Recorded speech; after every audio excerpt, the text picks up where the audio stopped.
jalala, jalalti temi adema walala, nadura da temi dawa jalala.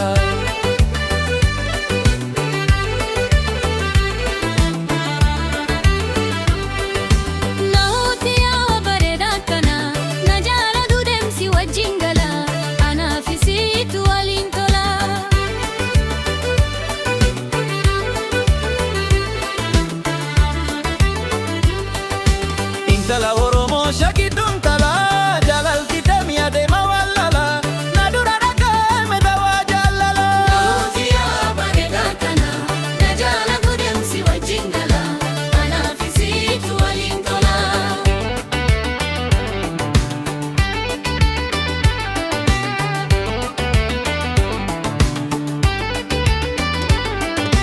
Jalalti tun nama maraachiti, umrii dheertuu nama gabaabsiti, halkanii guyyaa nama wallaalchifti.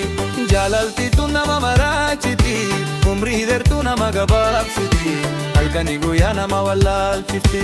Eddaansi jecha maraadhee ce'u, na himi boontu akkaan ta'u, sirkattu waa takka leen ta'u. Na jaallatee nan dhabini, na shakkitee nu waswaasini, na abdatu waa takka nyaadini. Awwaannini sini gamadu, rakkoo irraa tan yaadatu, bultii tantee jabeeffadhu.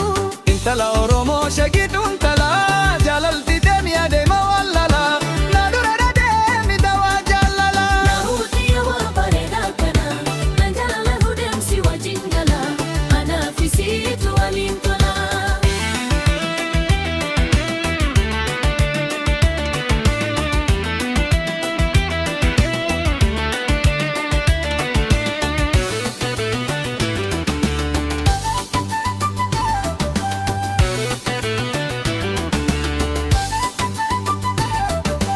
Yo jaalala wayyaan qabu, horii guddaa lafaan qabu, anyaada kee waa shilimin qabu.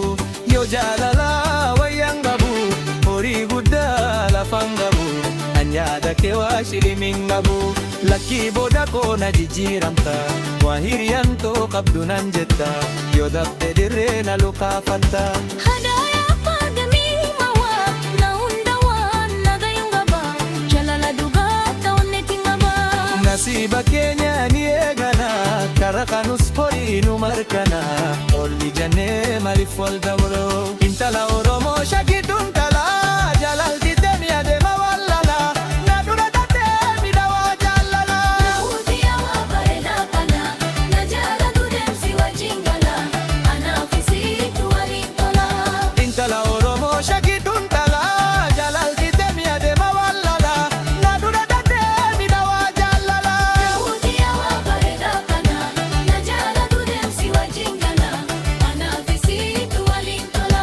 Nadura dhaqame dawa jaalala. Anaaf isiitu waliin tola. Nadura dhaqame dawa jaalala. Anaaf isiitu waliin tola. Nadura dhaqame dawa jaalala. Anaaf isiitu waliin tola.